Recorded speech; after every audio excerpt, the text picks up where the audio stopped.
Janata Dal secular पक्षाने भारतीय जनता पक्षाला जाहीर पाठिंबा दिला असून जिथं जनता दलाचे उमेदवार नसतील त्या ठिकाणी भाजप उमेदवारांच्या पाठीशी राहावे असे आवाहन प्रदेश जनता दलाचे प्रदेश अध्यक्ष नाथाभाऊ शेवाळे यांनी केले।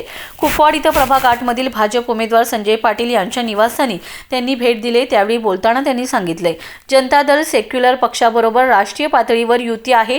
पक्षाचे HD कुमारस्वामी हे केंद्रीय मंत्री आहेत, त्यामुळे भारतीय जनता पक्षाला पाठिंबा देण्यात येत असल्याचं शेवाळे यांनी सांगितले। नमस्कार, मी नाथाभाऊ शेवाळे, प्रदेश अध्यक्ष जनता दल सेक्युलर महाराष्ट्र। सांगली, मिरज, कुपवाड महानगरपालिकेची निवडणूक चालू आहे। या पार्श्वभूमीवरती आज मी सांगली जिल्ह्याच्या दौऱ्यावर होतो। सांगली जिल्ह्याच्या दौऱ्यावर आहे आणि निवडणुकीच्या पार्श्वभूमीवरती भारतीय जनता पार्टीच्या कोट्यामध्ये जनता दल सेक्युलर हा राज्यामध्ये महायुतीमध्ये आणि केंद्रामध्ये NDA बरोबर सत्तेमध्ये आहे। देशाचे माजी पंतप्रधान आदरणीय HD देवेगौडा साहेब यांचा आदर करत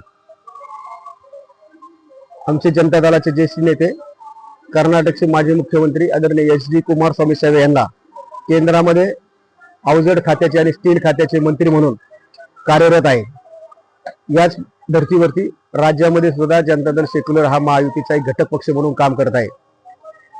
राज्यामध्ये ज्या ज्या ठिकाणी जनता दल सेक्युलरचे उमेदवार नाही त्या ठिकाणी भारतीय जनता पार्टीच्या उमेदवारांना पाठिंबा देण्याची भूमिका जनता दल सेक्युलरने घेतलेली आहे।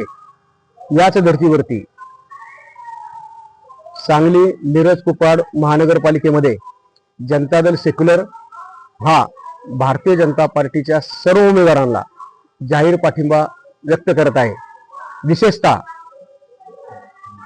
विशेषतः प्रभाग क्रमांक 8 मधून सर्वसाधारण ड गटातून संजय सुरगोंडा पाटील, त्याचप्रमाणे क गटातून सर्वसाधारण महिला सौ मीनाक्षी सदाशिव पाटील, ब गटातून इतर मागास महिला सौभाग्यवती योगिता परशुराम राठोड आणि अ मधून अनुसूचित जाती या वर्गातून दीपक कृष्णा वायदंडे यांना जाहीर पाठिंबा आम्ही या ठिकाणी देत आहोत।